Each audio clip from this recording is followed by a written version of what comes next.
rencana gempa yang terjadi di Lebak ternyata dimanfaatkan sebagian orang untuk menyebarkan berita bohong hoax atau terkait dengan informasi COVID-19. Kita akan ke kasus pertama pemirsa. Kominfo jadi mengangkat pemberitaan yang beredar di media sosial itu. Berita hoax tentunya dapat merugikan dan menggemparkan masyarakat. Berita hoax seperti televisi dan radio masih menjadi pilihan masyarakat untuk mengonfirmasi berita-berita. Woi guys, saya habis baca berita kalau pemerintah mau cabut subsidi pendidikan. Berarti SPP-nya naik dong. Ih, ini nggak adil banget. Udah banyak yang repost. Yang sumbernya dari mana?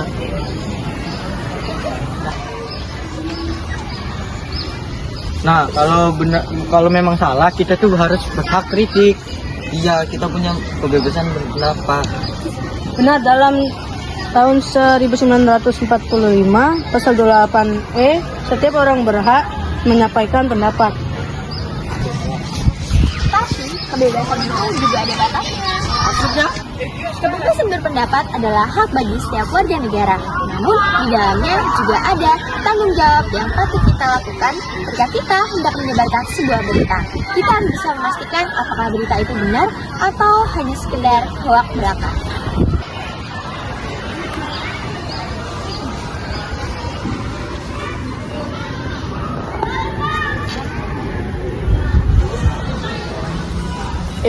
Jadi aku ini baru baca berita yang terpercaya dari pendidikan.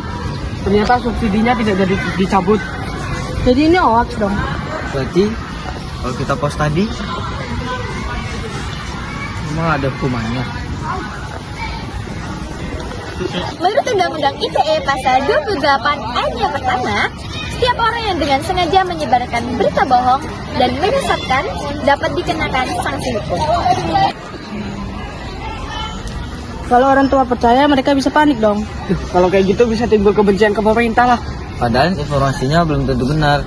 Hoax bisa membuat masyarakat terpecah. Jadi yang menyebarkannya itu bisa terkena sanksi hukum. Hoax tidak hanya merugikan para pemerintah, melainkan juga memecah belah bangsa dan juga meresahkan masyarakat. Halo.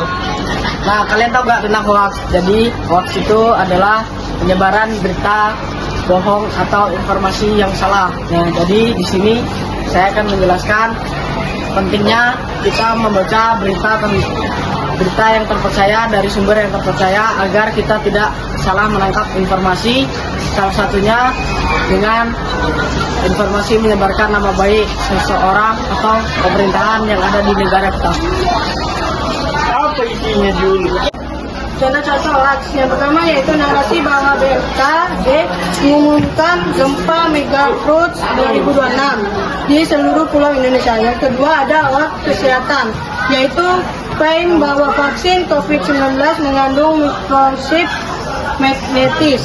Yang ketiga ada hoax lowongan kerja atau penipuan, yaitu informasi palsu terkait lowongan kerja pabrik Lampung tahun 2026. Nah, kalian kan tadi sudah tahu apa itu pengertian dari hoax. Selanjutnya, kalian tahu nggak sih apa itu dampak dari terjadinya hoax? Nah, yang pertama terjadinya perpecahan, yaitu seperti pertengkaran, perselisihan, dan juga kebencian. Lalu yang kedua itu ada hilangnya rasa kepercayaan.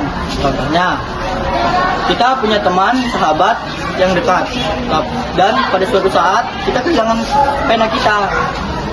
Lalu setelah diselidiki, ternyata teman kita itu yang mengambil. Pasti secara tidak langsung kita merasa akan lebih tidak percaya kepada dia.